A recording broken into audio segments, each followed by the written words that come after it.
you've ever thought about getting into real estate investing, but just not sure where to start, I have your resource for you right now. Joining me right now is real estate coach Chris Prefontaine. Chris, thank you for being here.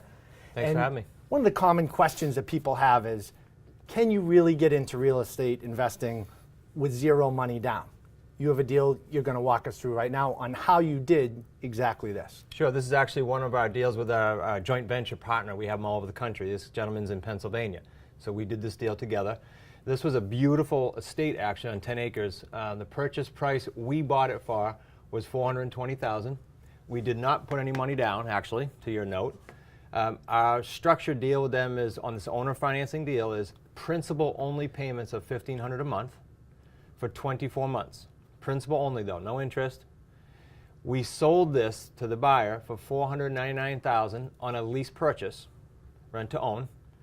They're going to pay us $2,100 a month, no credit and principal. It's just a straight lease payment.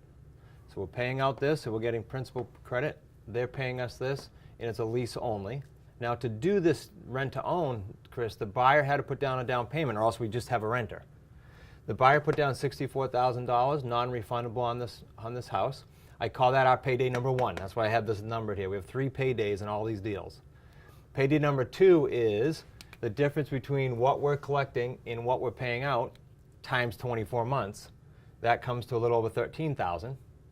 And then payday 3 is what? Well, at the end, we paid this for 24 months on principal, so we only owe $383,000.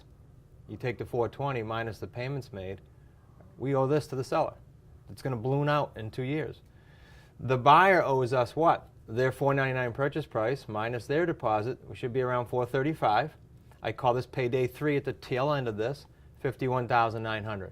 So the total 3 paydays is almost $130,000 on a purchase of $420 because of the principal payments. Now, what's different about this deal is, first off, you have owner financing up front.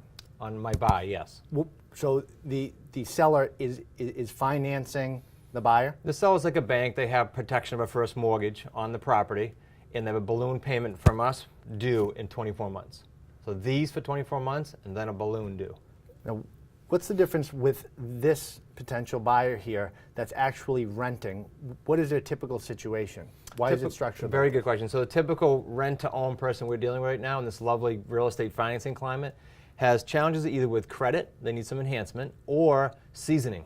They need some more time, they're self-employed, some other seasoning needed, time needed in every case. In this case, the pre-qual came back, said they'd be ready in 12 to 18 months. Great, it fits within our 24, and we accept them. So there's a lot of situations out there right now, coming from the lending side, where let's just say somebody might be self-employed. Right. But they've only been self-employed for 10 months. Right. And they need that 2-year history. This is a fantastic opportunity to get into that house. Exactly. Or you and I both know for years self-employed people would walk in and get a stated income loan. They might be in business 10 years. Well, they didn't know if they haven't gone for a loan since '08 that they can't do that anymore. Sure. Very rare to do it in high interest rates. So we get a lot of those as well. Great credit, just needs seasoning. That's a great opportunity. And from the real estate investing perspective, we're talking about that no money down situation. Unbelievable. Yeah, no, it works.